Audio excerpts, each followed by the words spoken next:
मेरे सभी प्यारे साथियों को मेरा प्यार भरा नमस्कार। और आज की वीडियो में हम लोग डिस्कस करेंगे लिटरेरी टर्म। अगर हम लिटरेरी टर्म की बात करते हैं तो 320 तक प्रीवियस वीडियोस में हम लोग डिस्कस कर चुके हैं। अगर आप लोगों ने वो वीडियो नहीं देखे हैं तो प्लेलिस्ट चेक करके आप उन वीडियोस को देख सकते हो।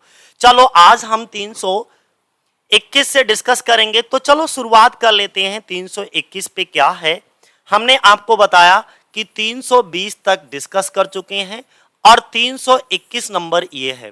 आज की वीडियो यहीं से शुरू होगी और पहला क्वेश्चन है आज की वीडियो का, the birth place of a sonnet is. कोई भी सोनेट होता है तो सोनेट का बर्थ प्लेस क्या है, जन्म स्थान क्या है, यानी कि सोनेट की उत्पत्ति कहां से हुई। तो किस जगह से हुई सोनेट की उत्पत्ति? इटली से। तो बी ऑप्शन आप ध्यान बनाए रखेंगे, इटली से। थोड़ा सा इसके बारे में और जानकारी ले लेते हैं कि इसके बारे में क्या है।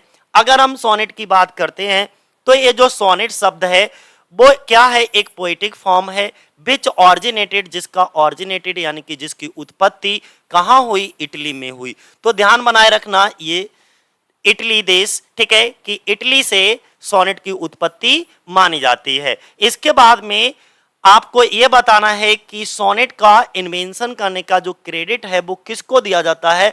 तो सोनेट का इन्वेंशन करने का जो क्रेडिट है वो जिकोमो द लैटिनी को दिया जाता है। जिकोमो द लैटिनी इज क्रेडिटेड, इनको क्रेडिट श्रेय दिया जाता है विद इट्स इन्वेंशन, इसका आविष्कार करने के लिए। यानी कि इसका आविष्कार किसने किया सोनेट का? तो नाम ध्यान बनाए रखना, जिकोमो द लैटिनी को, ठीक है।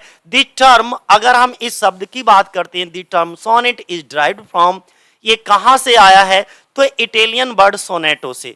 ये भी ध्यान बनाए रखना कि सोनेट की उत्पत्ति इटालियन वर्ड सोनेटो से हुई है, ठीक है। इट इज अ पोएम, और ये एक 14 लाइनों की पोएम होती है विच follows a strict rhyme scheme और स्पेसिफिक स्ट्रक्चर। इसका एक स्पेसिफिक स्ट्रक्चर होता है और इसमें जो राइम स्कीम को फॉलो किया जाता है वो स्ट्रिक्ट राइम स्कीम को फॉलो किया जाता है, ठीक है।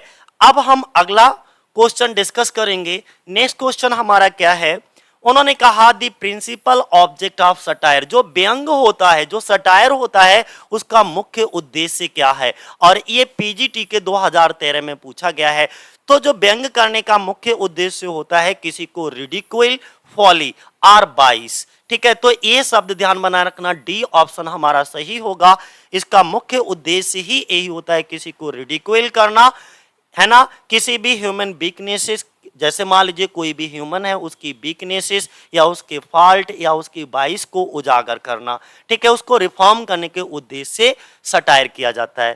थोड़ा इसके बारे में जान लो, सटायर क्या है। Satire is a literary term, एक लिटरेरी वर्क है विच सर्चेज, जो सर्च आउट करता है, तलाश करता है द फॉल्ट, दोष ऑफ मैन, आदमी के, and holds them up to ridicule.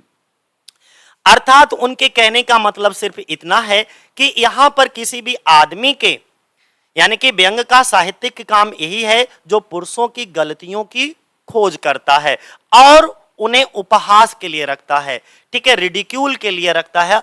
अब यहां से जरा ध्यान से समझिएगा इसका मुख्य उद्देश्य क्या होता है, किसका? सटायर का। सो सटायर का जो एम होता है, मुख्य उद्देश्य होता है टू रिफॉर्म करना, सुधारना होता है ह्यूमन वीकनेस, मानव की कमजोरियों को, उसके दोषों को और उसकी बुराइयों को। तो अगर आपसे पूछा जाए कि सटायर क्यों किया जाता है, व्यंग क्यों किया जाता है, तो आप ध्यान बनाए रखना सटायर करने के पीछे सिर्फ एक ही उद्देश्य होता है, मानवीय कमजोरी, दोष या उनकी बुराइयों को सुधारना, ठीक है। अगला अगर हम 323 पे बात करते हैं कि 323 नंबर हमारा क्या कहता है। 323 में कहा गया है अ फॉल्स आइडिया और इमेज इज नोन एज, जानी जाती है एज। और ये टीजीटी के 2011 में पूछा गया है कि कोई भी गलत विचार या कोई गलत अवधारणा, इमेज किस नाम से जानी जाती है। तो यहां पर दो शब्द हैं, एक एलूजन है और एक इल्यूजन है। हो सकता है आपको दोनों शब्दों में कंफ्यूजन होने लगे, मैं आज दोनों शब्दों को क्लियर कर देता हूं। फिलहाल कोई भी फॉल्स आइडिया और इमेज नोन एज वो जानी जाती है किस नाम से? इल्यूजन के नाम से जानी जाती है। इल्यूजन, इल्यूजन क्या होता है? It is a false idea और इमेज होता है, ठीक है। और इल्यूजन क्या होता है? एन इनडायरेक्ट रेफरेंसेस को हम क्या कहते हैं, एलूजन कहते हैं, ठीक है। एन इनडायरेक्ट रेफरेंसेस को हम क्या कहेंगे, एलूजन कहेंगे। इसके बाद नेक्स्ट 324 की अगर हम बात करें तो दी डिक्शनरी मीनिंग, आपको डिक्शनरी मीनिंग बताना है किसी भी शब्द का, इज कॉल्ड वो क्या कहलाता है, तो डेनोटेशन कहोगे, उसे क्या कहोगे, डेनोटेशन। अब आपको एक जैसे सभी शब्द हैं, हो सकता है कंफ्यूजन हो कि एनोटेशन क्या कहलाता है, कैनोटेशन क्या कहलाता है और डिग्रेशन क्या कहलाता है, ठीक है। चारों शब्दों को एक बार समझ लीजिएगा कि ये चारों शब्द क्या हैं। सबसे पहले तो हम डिनोटेशन की बात करेंगे, जो हमारा आंसर है। तो डिनोटेशन क्या होता है, it suggest the literal meaning.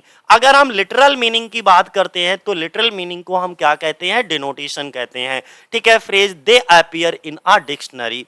दूसरी चीज कैनोटेशन क्या होता है, ये इंप्लाइड मीनिंग, किसी भी शब्द का इंप्लाइड मीनिंग या मान लीजिए कोई भी फ्रेज है उसके इंप्लाइड मीनिंग को क्या करता है, सजेस्ट करता है।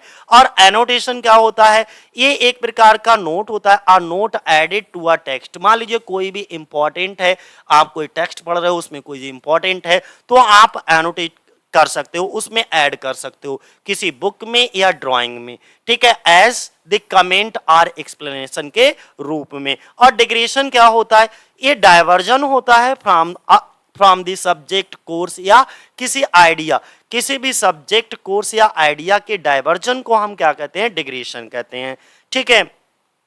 नेक्स्ट अगर हम इलिप्सिस की बात करते हैं, ये इलिप्सिस क्या कहलाता है, एबीटीजीटी के 2011 में पूछा गया है कि इलिप्सिस क्या होता है, इलिप्सिस किसको रेफर करता है, ये इज अलग है, इलिप्सिस इज, इलिप्सिस नहीं, ठीक है, ellipsis is refer to, a ellipsis किसको रेफर करता है, तो ये रेफर करता है ओमिशन ऑफ वर्ड्स को।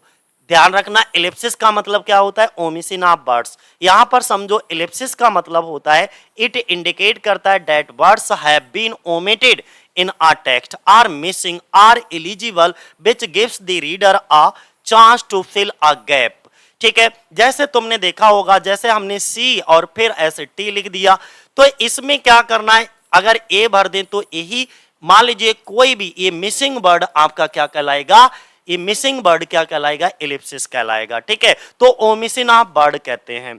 It is usually written between a sentence as a series of 3 dots like this, ऐसे करके 3 डॉट्स के रूप में इसको ऐसे लिखा जाता है, ठीक है। ये हमारा इलिप्सिस है। तो बोलो इलिप्सिस आपको समझ में आया कि ये इलिप्सिस क्या होता है। तो इलिप्सिस इस चीज को इंडिकेट करता है कि शब्दों को एक पार्ट में, जैसे कोई मान लीजिए टेक्स्ट है उसमें छोड़ दिया जाता है कोई शब्द भरने के लिए, ठीक है, जो कि अपठनीय बन जाता है, ठीक है। और उसमें जो रीडर होता है वो क्या करता है, पढ़ने के दौरान उसमें भर देता है उस शब्द को, ठीक है। ये आमतौर पर 3 बिंदुओं की श्रृंखला के रूप में इसको लिखा जाता है, ठीक है। यही हमारा क्या कहलाता है, इलिप्सिस कहलाता है, ओके।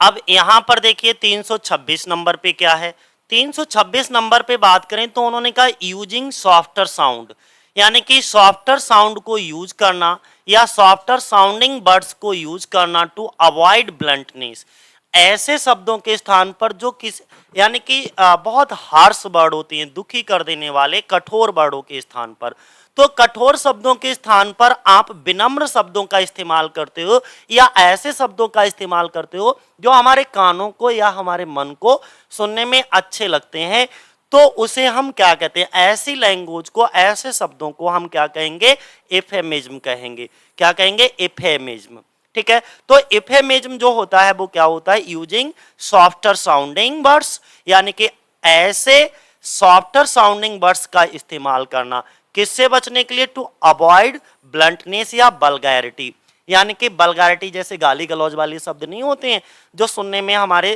दिल को कड़वे लगे, जो बिल्कुल भी अच्छे ना लगे, ठीक है। कठोरता वाले शब्दों के से बचने के लिए हम क्या करते हैं, सॉफ्टर साउंडिंग वर्ड्स का इस्तेमाल करते हैं और उसको हम क्या कहते हैं, एफेमिज्म कहते हैं, ठीक है, एफेमिज्म। अगला क्वेश्चन क्या है, 327 पे देखिएगा। अगर हम 327 की बात करते हैं, 7 लाइन स्टेंजा पूछा गया है कि जो 7 लाइन स्टेंजा होते हैं, यानी कि 7 लाइनों के स्टेंजा को हम क्या कहते हैं यूज्ड बाय मिडेबल पोइट, जो मध्य युगीन कवि थे उनके द्वारा सेबल लाइन स्टेंजा को प्रयोग किया गया था, इज नोन एज, जाना जाता है। तो देखो टर्जा रिमा जो होता है वो 3 लाइनों का स्टेंजा होता है, ठीक है। राइम रॉयल जो होता है, राइम रॉयल में कितनी लाइनें होती हैं? 7 लाइनें होती हैं। टेट्रामीटर में वो तो मीटर हो गया, और इंटरनल राइम, तो यहां पर बी ऑप्शन हमारा क्या होगा? सही होगा, राइम रॉयल, ठीक है। अच्छा, जो चौसेरियन स्टेंजा होता है उसको ही हम क्या कहते हैं? राइम रॉयल कहते हैं। और उसमें भी कितनी, अगर आपको लिखा हुआ मिल जाए चौसेरियन स्टेंजा तो भी आपको यही बोलना है, क्योंकि राइम रॉयल को ही हम क्या कहते हैं? चौसेरियन स्टेंजा कहते हैं। क्या कहते हैं? चौसेरियन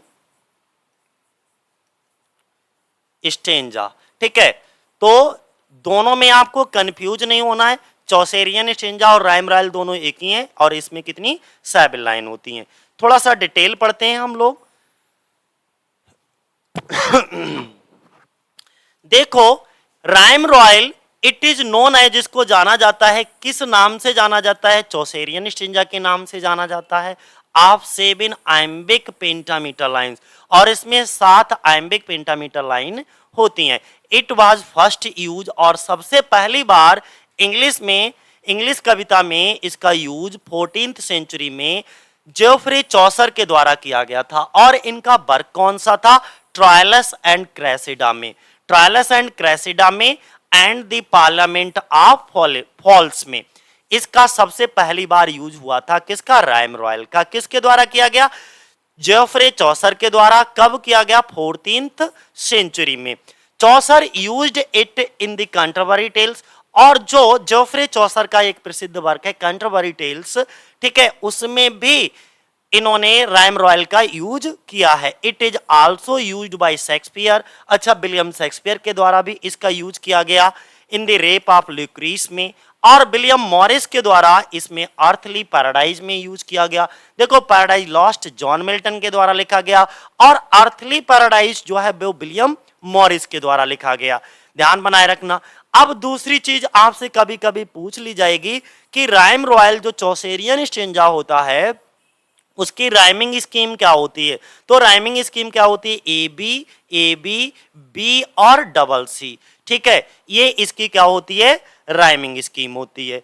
और 328 नंबर पे अगर हम बात करें, और ए बी टीजीटी के 2011 में पूछा गया है कि elegies and sonnets are 2 type of, ये किस तरीके, तो भाई ये किसके टाइप हैं? पोएम्स के टाइप हैं, ध्यान बनाए रखना, ठीक है। एलेजीज और सोनेट किसके टाइप हैं? पोएम्स के फॉर्म हैं, पोएम्स के रूप हैं, ठीक है। तो elegies are an expression of grief. Elegy में क्या होता है? ये एक शोक गीत होता है जिसमें किसी दुख का वर्णन किया जाता है, भाई, जबकि sonnet is a short poem.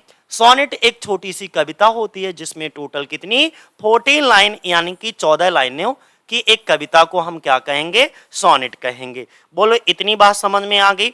अगला हम 329 पे बात करते हैं, और 329 पे जो बात कही गई है वो क्या बात कही गई है कि पॉइंट ऑफ व्यू क्या होता है?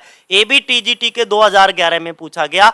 अगर हम साहित्य में बात करते हैं, लिटरेचर में बात करते हैं, तो पॉइंट ऑफ व्यू रेफर करता है किस चीज को दोस्तों? पॉइंट ऑफ व्यू रेफर करता है, तो पॉइंट ऑफ व्यू से मतलब होता है कि जो obstacle of main character must overcome ये होगा, या द मेन कैरेक्टर्स होते हैं। तो ऑब्स्टेकल की अगर हम किसकी?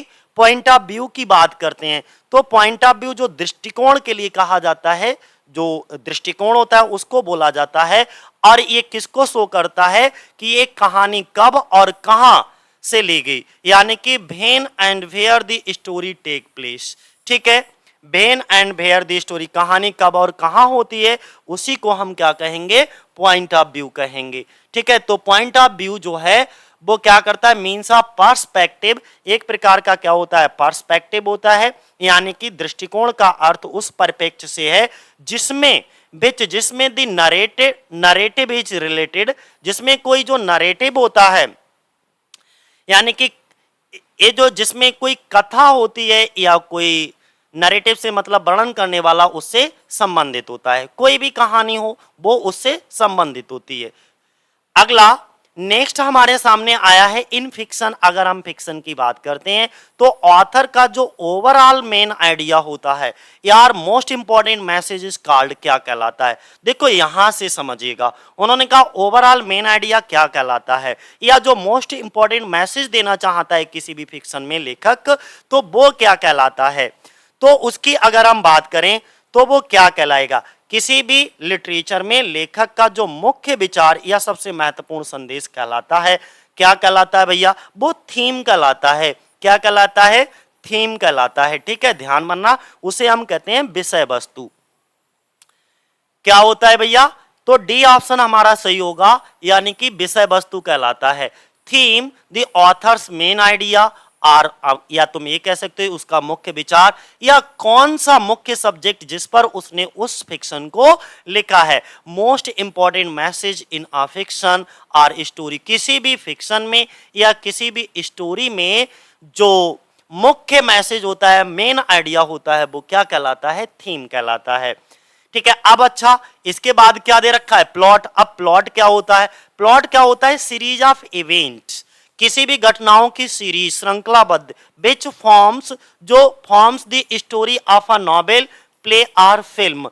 मान लीजिए जो प्लॉट होता है वो घटनाओं की श्रृंखला जो एक उपन्यास, नाटक या फिल्म की कहानी को बनाती हैं। यानी तुमने देखा होगा पहले ये सीन आएगा, फिर ये सीन दिखाया। जैसे हम लोग मूवी वगैरह देखने के लिए जाते हैं तो मूवी में सिक्वेंशियल सारी चीजें चलती हैं, तो वो सब चीजें क्या कहलाती हैं, हमारी प्लॉट कहलाती हैं। इसके बाद गाना आएगा, इसके बाद जो है नायक और खलनायक की लड़ाई होगी। तो ये सभी जो होती हैं, जो सीन होते हैं, सीन्स की जो इवेंट्स की सीरीज होती है, वही हमारी प्लॉट कहलाती है। कॉन्फ्लिक्ट क्या होता है, अच्छा कॉन्फ्लिक्ट का मतलब संघर्ष, एक क्लैश दिखाया जाता है या disagreement between two opposing groups. तुमने देखा होगा जब मूवी देखने जाते हो तो वहां पर भी दो अपोजिट ग्रुप होते हैं, एक आपका हीरो का होगा, दूसरा आपका किसका, विलेन यानी कि गद्दार का होगा। तो उसमें क्या होता है, वो जो कॉन्फ्लिक्ट होता है मूवी के अंदर, तो उसी को कहा जाता है, डेट मीन्स दो विरोधी समूह के बीच में जो टकराव या असहमति की बात बनती है उसको हम क्या कहते हैं, कॉन्फ्लिक्ट कहते हैं। और अगर सेटिंग की बात करें तो अ बैलेंस कॉन्टेक्स्ट या scenario according to the time, place and circumstances, वो हमारी क्या कहलाती है, सेटिंग कहलाती है। सेटिंग में बेसिकली क्या होती है कि समय, स्थान और परिस्थितियों के अनुसार जो संदर्भ और परिदृश्य का जो संतुलन बिठाया जाता है, कॉन्टेक्स्ट और सिनेरियो का जो बैलेंस बिठाया जाता है, वही हमारा क्या कहलाता है, सेटिंग कहलाता है। और किसके किसके बीच में, टाइम, प्लेस और सर्कमस्टेंसेस, यहाँ की वहां की जो परिस्थितियां होती हैं उनके बीच जो बैलेंस बिठाया जाता है वही हमारा सेटिंग कहलाता है। इसके बाद नेक्स्ट 331 पे देखिएगा। 331 हमारा कहता है कोई भी स्टोरी दैट एंड्स, जो समाप्त होती है विद अ हैप्पी रेजोल्यूशन। तो हमने देखा हैप्पी एंडिंग किसी कहानी की हो तो वो कॉमेडी, और दुखद एंडिंग हो तो वो ट्रेजेडी। सीधी सी बात है, कोई मूवी हो या कुछ भी हो जिसका हैप्पी एंडिंग है तो वो कॉमेडी होगा, और जिसका जो है दुखद एंड होता है तो वो ट्रेजेडी कहलाता है। तो यहां पर कोई कहानी जो समाप्त होती है हैप्पी रेजोल्यूशन पे, ठीक है, of conflict faced by the main character, जो मेन कैरेक्टर होता है, मुख्य पात्र होता है, ठीक है, तो वो क्या कहलाता है, कॉमेडी कहलाता है। सी ऑप्शन हमारा सही होगा, यानी कि किसी भी कहानी का जो मुख्य पात्र या पात्रों द्वारा सामना किए गए संघर्षों का जो सुखद अंत होता है या सुखद समाप्त होता है, तो उसे हम क्या कहेंगे, कॉमेडी कहेंगे। क्या बोलेंगे भाई, कॉमेडी। और कॉमेडी के बारे में यहां से थोड़ा समझ सकते हो कि comedy is a fictional work. एक चीज और ध्यान रखना, एक कैसा वर्क होता है, एक काल्पनिक काम होता है। फिक्शनल का मतलब होता है काल्पनिक, ठीक है। फिक्शनल क्या होता है हमारा, काल्पनिक, और जो नॉन फिक्शनल वर्क होते हैं वो हमारे रियलिटी पर आधारित होते हैं। तो ये comedy is a fictional work in which, जिसके अंतर characters and their disfigures engage, sorry pictures लिखा है, engage our pleasurable attention rather than our profound concern and action turn out happily for the chief character. It is to type. अब यहाँ पे एक question आपसे पूछा जा सकता है टीजीटी में कि जो फिक्शनल वर्क होती है, कॉमेडी होती है, वो क्लासिकल कॉमेडी होती है एक हमारी, और दूसरा हमारा रोमांटिक कॉमेडी होती है। यानी कि जो कॉमेडी के दो प्रकार होते हैं, क्लासिकल कॉमेडी और रोमांटिक कॉमेडी, ये चीज विशेष ध्यान रखना। अगला 332 नंबर का क्वेश्चन देखो। 332 नंबर पे अगर हम बात करते हैं, a poem consisting of 4 lines, कोई भी ऐसी पोएम या कोई भी ऐसी कविता जिसमें 4 लाइनें हो, are 4 lines of a poem that can be considered as unit. 4 लाइनों की पोएम को हम क्या कहते हैं? 4 लाइनों में क्वाट्रेन। ठीक है, 4 लाइनों में क्या होता है भैया? क्वाट्रेन होता है, यानी कि सी ऑप्शन हमारा सही होगा। एक कविता जिसमें 4 पंक्तियां होती हैं, या एक कविता की 4 पंक्तियां जिन्हें एक इकाई के रूप में, यूनिट के रूप में माना जा सकता है, उसे हम क्या कहेंगे? क्वाट्रेन कहेंगे। ठीक है, चलो भाई ये क्वाट्रेन और थोड़ा समझ लो। पोएम 4 लाइन यूनिट क्या कहलाती है? क्वाट्रेन कहलाती है। अब एसटी कॉलरेज का एंसेंट मैरिनर जो है वो भी क्वाट्रेन फॉर्म में लिखा गया, और जॉन कीट का ला बेल्डेम सन्स मर्सी जो कि एक पोएम है, वो भी एक क्वाट्रेन के रूप में लिखी गई है।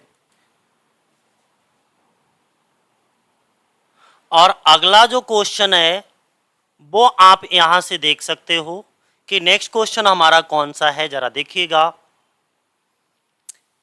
333। अगर हम 333 की बात करते हैं तो 333 में कहा गया है कि फादर ऑफ आवर कंट्री, क्या बोला गया है? कि father of our country and the great emancipator are example of. ये किसके एग्जाम्पल हैं? तो ये किसके एग्जाम्पल हैं? एलिगरी के। किसके एग्जाम्पल हैं? एलिगरी के। यानी कि यहां पर देखिएगा, father of our country and the great emancipator are the example of किसके? एलिगरी। एलिगरी क्या होता है? पहले तो एलिगरी जो होता है वो डबल मीनिंग होता है। क्या होता है? Double meaning. इतना ध्यान रखना, डबल मीनिंग। लेकिन इसमें एक मिनट माफ करना, गलत दिमाग पहुंच गया ऑप्शन की वजह से। बी ऑप्शन होगा।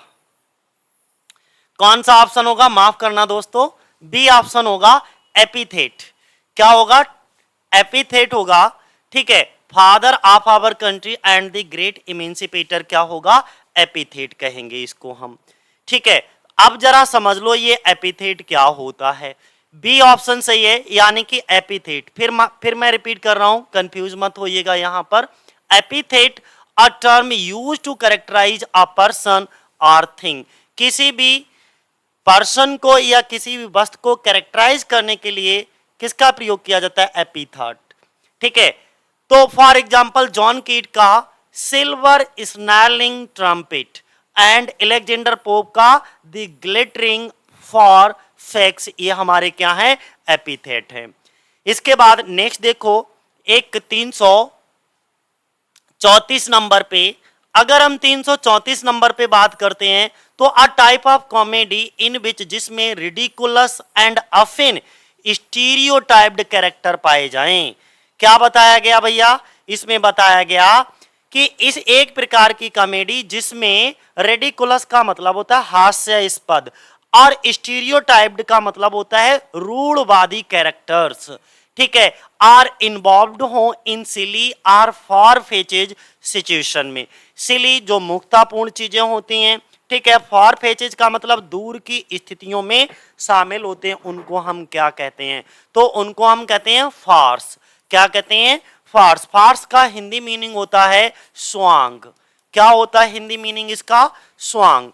तो फार्स अ फनी प्ले होता है, जैसे गांव में कुछ स्वांग वगैरह खेले जाते हैं, उनको कहा जाता है about ridiculous situation and event is क्या कहलाएगी? फार्स कहलाएगी। 335 नंबर पे देखो, the use of language to evoke a picture are a concrete situation of a person, thing, place और एन एक्सपीरियंस। और एबीटीजीटी 2011 में पूछा गया है, तो देखो उन्होंने सीधी सीधी बात पूछ ली है और बहुत प्यारी सी बात पूछी है कि किसी व्यक्ति, वस्तु या स्थान की तस्वीर, ध्यान से सुनना मैं क्या बोल रहा हूं, किसी व्यक्ति, वस्तु या स्थान की तस्वीर या मान लो concrete sensation of a person, यानी कि किसी ठोस संवेदना को जगाने के लिए जिस भाषा का प्रयोग किया जाता है या अनुभव का प्रयोग किया जाता है उसे हम क्या कहेंगे, क्या कहेंगे भाई? तो इसका ऑप्शन होगा बी, यानी कि इमेजरी। क्या कहलाएगा? इमेजरी।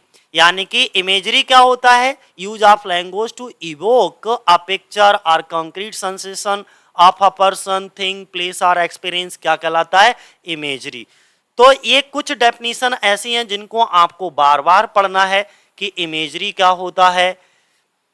तो इमेजरी आपसे पूछा भी जा सकता है, it is use to signify all the subject and qualities of a scene perception referred in to work in work of literature. मतलब ये जो कल्पना होती है हमारी, इमेजरी होती है, इसका उपयोग साहित्य के कार्यों को संदर्भित जो इंद्रिय बोध होता है कि सभी वस्तुओं और गुणों को दर्शाने के लिए किया जाता है। अगला 336 नंबर पे देखो, उन्होंने कहा brief story told to illustrate a point और a serve as an example of something often showing character as an individual। और ABTGT 2011 में पूछा गया, कोई भी ब्रीफ स्टोरी यानी कि संक्षिप्त कहानी एक बिंदु को स्पष्ट करने, यानी कि टू इलस्ट्रेट अ पॉइंट, किसी भी बिंदु को स्पष्ट करने के लिए, इलस्ट्रेट करने के लिए, और अथवा सर्व यानी कि सर्व करने के लिए, किसी भी चीज के उदाहरण के रूप में सर्व करने के लिए कहा जाता है। मान लो serve as an example of something, किसी भी चीज का एग्जाम्पल, उदाहरण करने के लिए किसी चीज को सर्व किया जाता है, तो वो क्या कहलाता है? often showing character of an individual, अक्सर एक व्यक्ति का चरित्र दिखा रहा है, और इसमें इसे हम क्या कहते हैं? क्या कहते हैं? एनेक्डोट कहते हैं। एनेक्डोट क्या होता है? लघु कथा होती है, a short account of a real incident of और पर्सन। किसी भी जो एनेक्डोट होते हैं, जो हमारे उपाख्यान होते हैं, वो एक वास्तविक घटना या व्यक्ति की संक्षिप्त विवरण के बारे में बताते हैं। किसी भी व्यक्ति का या तो वो संक्षिप्त विवरण बताएंगे या किसी वास्तविक घटना के बारे में बता रहे होंगे। अ सॉन्ग ऑफ सारो, क्या कहा गया? अ सॉन्ग ऑफ सारो specially for the dead is called, किसी भी मृत व्यक्ति से या किसी की मृत्यु से दुखी होकर के किसी दुखी गीत को लिखा जाए तो वो क्या कहलाता है? सब जानते हैं क्या कहलाता है? एलेजी। ठीक है। और ABTGT 2011 में अ सॉन्ग ऑफ सारो क्या कहलाता है? एलेजी कहलाता है, जो कि मृत व्यक्ति के लिए लिखा जाता है। जैसे कुछ एलेजीज के नाम मैं यहां पर बता देता हूं, मैथ्यू आर्नोल्ड का रग्बी चैपल और टेनिसन का, अल्फ्रेड लॉर्ड टेनिसन का ब्रेक ब्रेक ब्रेक। नेक्स्ट देखो 338 नंबर पे अगर हम बात करें तो octave in sonnet consist of, देखो जो सोनेट होता है इटालियन सोनेट हमारा, वो हमारा ऑक्टेव और सस्टेट में डिवाइड होता है। किसमें? ऑक्टेव और सस्टेट में डिवाइड होता है। तो जो ऑक्टेव होता है उसमें 8 लाइनें होती हैं। कितनी? 8 लाइन्स होती हैं। और जो सस्टेट होता है उसमें 6 लाइन्स होती हैं। कितनी? 6 लाइन्स होती हैं। ठीक है। तो 8 लाइनों के स्टेंजा को हम क्या कहेंगे? ऑक्टेव कहेंगे। कोई ऑप्शन है? बिल्कुल ए वाला ऑप्शन हमारा सही है। 8 लाइनों के स्टेंजा को हम क्या बोलेंगे? ऑक्टेव कहेंगे। जो ऑक्टेव में टोटल कितनी लाइनें होती हैं? 8। ऑक्टेव इज अ सोनेट, एक प्रकार का, देखो एक शेक्सपियरियन जिसको हम इंग्लिश सोनेट कहते हैं, एक इटालियन सोनेट होता है। तो इटालियन सोनेट जो होता है वो डिवाइड होता है हमारा ऑक्टेव और सस्टेट में। जो इंग्लिश यानी कि शेक्सपियरियन सोनेट होता है वो हमारा डिवाइड होता है 3 क्वार्टरेन और 1 कपलेट में। ठीक है। कंसिस्ट ऑफ 8 लाइन, इसमें 8 लाइनें होती हैं। विच वाज फर्स्ट यूज, और इसका सबसे पहली बार यूज किया गया था 16वीं सेंचुरी में, यानी कि 16th सेंचुरी में। और किसके द्वारा? सर थॉमस बैट के द्वारा। नेक्स्ट 339 नंबर पे देखो, which of the following phrases okay, characterises the best late 19th century aesthetic movement. देखो टर्म पकड़ लिया, कोई ना कोई एक शब्द पकड़ लिया करो। एस्थेटिक मूवमेंट आ गया और एबीटीजीटी में पूछा गया, तो एस्थेटिक मूवमेंट जो था आर्ट फॉर आर्ट सेक था। यानी कि अगर हम बात करें एस्थेटिक मूवमेंट की, तो उसमें निम्नलिखित में से, पहले तो क्वेश्चन को समझ लो कि निम्नलिखित में से कौन सा फ्रेज, कौन सा वाक्यांश, ठीक है, 19वीं सदी में यानी कि 19th सेंचुरी में के उत्तरार्ध, लगभग लेट 19th सेंचुरी की बात कर सकते हैं, सर्वश्रेष्ठ सौंदर्य आंदोलन यानी कि एस्थेटिक मूवमेंट को की विशेषता है। तो इसमें कौन सी चार विशेषताएं दे रखी हैं, इनमें से कौन सी एस्थेटिक मूवमेंट की विशेषता है? तो art for art sake, that means हम लोग कहां जाएंगे? डी पर। डी ऑप्शन हमारा सही होगा, ठीक है। आर्ट फॉर आर्ट सेक, ध्यान बनाए रखना, कला के लिए कला, कला के लिए कला। देखो यहां पर aesthetic movement was an European phenomena, ये एक प्रकार की कैसी अवधारणा है? यूरोपियन अवधारणा है, ध्यान बनाए रखना, ठीक है। दूसरी चीज, ये जो मूवमेंट है वो 19th सेंचुरी का है। Rallying cry of aestheticism became the phrase art for art sake. तो इस चीज को ध्यान रखना, the phrase express the belief, ये जो फ्रेज है, वाक्यांश है, वो इस चीज को बिलीव करता है, आर्ट नीड नो जस्टिफिकेशन, जो कला होती है उसे किसी तरीके के जस्टिफिकेशन की जरूरत नहीं होती है। It need serve no political, didactic और अदर एंड। तो उन्होंने कहा कि कला को किसी औचित्य की जरूरत नहीं है, किसी जस्टिफिकेशन की जरूरत नहीं है, उसे किसी राजनीतिक उपाचारात यानी कि कोई भी राजनीतिक, पॉलिटिकल, नो नीड सर्व यानी कि कोई भी पॉलिटिकली सर्व करने की जरूरत नहीं है। डिडैक्टिक का मतलब होता है सेवा करना, यानी कि किसी अन्य उद्देश्य से सेवा करने की भी आवश्यकता नहीं है। तो ये सब क्या कहलाता है? हमारा एस्थेटिक मूवमेंट। अब नेक्स्ट क्वेश्चन और आज की वीडियो का last question, complete the sentence epiphany. Epiphany का मतलब बताना है, बस छोटा सा क्वेश्चन टीजीटी के 2013 में पूछा गया कि एपिफेनी का मतलब क्या होता है। तो एपिफेनी का मतलब होता है manifestation of a god's presence. क्या होता है? Manifestation of a god's present. अब इसमें मैनिफेस्टेशन क्या होता है इसे समझना जरूरी है। मैनिफेस्टेशन का मतलब होता है कोई अभिव्यक्ति करना, ठीक है। एपिफेनी का अर्थ है कि भगवान की उपस्थिति की क्या करो? अभिव्यक्ति करो। Manifestation of a god's presence, भगवान की उपस्थिति की अभिव्यक्ति करना। तो ये सीधा सीधा मीनिंग है, तो ध्यान बनाए रखना। कोई पूछे एपिफेनी का मतलब क्या है, तो मैनिफेस्टेशन ऑफ गॉड्स प्रेजेंस। और इसके बाद में 341 नंबर से हम अगली वीडियो में डिस्कस करेंगे, ठीक है। तो आज के लिए दोस्तों इतना ही। जय हिंद, जय भारत।